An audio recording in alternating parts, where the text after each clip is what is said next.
Hi friends, welcome our channel. இன்னைக்கு நம்ம சேனல்ல என்ன ரெசிபி பார்க்க போறோம்னு பாத்தீங்கன்னா ஒரு ஹெல்தியான ராகி சேமியா வச்சு ஒரு ராகி சேமியா செய்ய போறோம். இது குழந்தைகள் இருந்து பெரியவங்க வரைக்கும் ரொம்ப விரும்பி சாப்பிடுவாங்க. குழந்தைகளுக்கு ரொம்ப ஹெல்தியான ஃபுட்டும் கூட. எப்படி செய்யலாம்னு பார்க்கலாம் வாங்க. இது டேஸ்ட் பாத்தீங்கன்னா அவ்வளவு சூப்பரா இருக்கும். ஹெல்தியானதும் கூட. எப்படி செய்யலாம்னு பார்க்கலாம் வாங்க. தவா வச்சிட்டோம். ஒரு 50 மில்லி வந்து ஆயில் சேர்த்திக்கலாம். ஆயில் வந்து நல்லா ஹீட் ஆகட்டும்.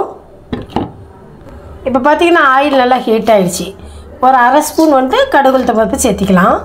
கடுகு பார்த்தீங்கன்னா நல்லா பொரிஞ்சிருச்சு. இப்போ ஒரு ஸ்பூனு கடலைப்பருப்பு சேர்த்திக்கலாம். ஒரு ஸ்பூன் இல்லை 1.5 ஸ்பூன் சேர்த்திக்கோங்க. அதுவும் நல்லா பொரியட்டும். இப்போ கடுகும் எல்லாம் பொரிஞ்சிருச்சு.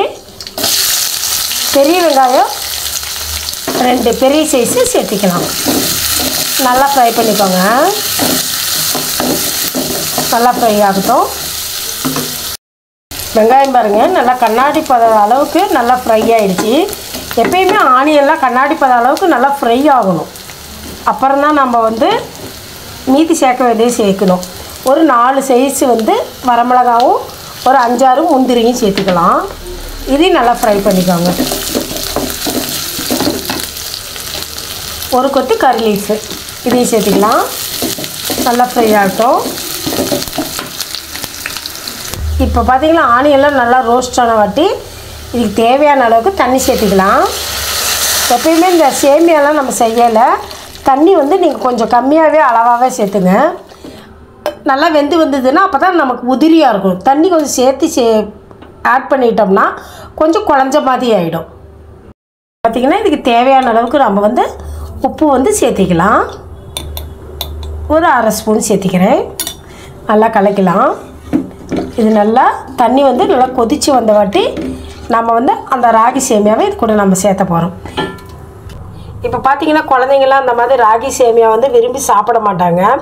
இந்த மாதிரி நீங்கள் வந்து சேமியா இது வந்து நல்லா வேக வச்சு பால் ஊற்றி சர்க்கரை போட்டு கொடுக்கலாம். இந்த மாதிரிலாம் டிஃப்ரெண்ட்டாக செஞ்சு கொடுத்தீங்கன்னா உடம்புக்கு ஹெல்த்தும் கூட.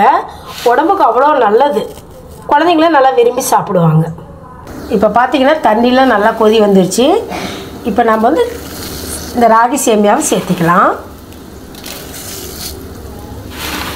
இது பார்த்திங்கன்னா பாக்கெட்லேயே வந்து தனித்தனியாக தூளாக தான் இருக்கும்.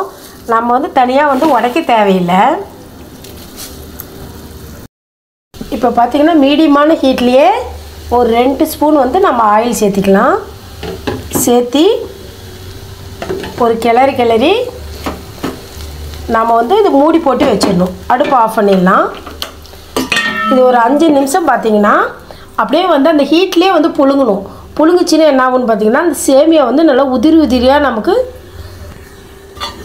பிரிஞ்சு வரும். மூடி வச்சிடலாம். ஒரு 5 நிமிஷம் கழித்து நான் பவுல்ஸுக்கு மாற்றி காமிக்கிறேன். இப்போ பாருங்கள் 5 நிமிஷம் ஆகிடுச்சு. சேமியாலாம் பார்த்திங்கன்னா ராகி சேமியாலாம் நல்லா பாருங்கள் பொலன்னு வந்திருக்கு. நான் பிளேட்டுக்கு மாற்றி காமிக்கிறேன்.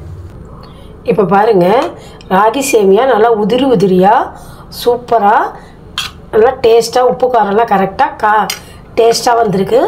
நீங்களும் வீட்டில் இந்த ரெசிபியை ட்ரை பண்ணி பார்த்துட்டு எப்படி இருக்குதுன்னு கமெண்ட்ஸில் சொல்லுங்கள். ஹெல்த்தியான டிஷ்ஷும் கூட. குழந்தைங்களுக்கு ரொம்ப விரும்பி சாப்பிடுவாங்க. காரமும் அவ்வளோவா இருக்காது, மைல்டாக தான் இருக்கும். ட்ரை பண்ணி பார்த்துட்டு எப்படி இருக்குதுன்னு கமெண்ட்ஸில் சொல்லுங்கள். பிடிச்சிருந்தால் லைக் பண்ணுங்கள், ஷேர் பண்ணுங்கள், சப்ஸ்கிரைப் பண்ணுங்கள். தேங்க்யூ, பாய்.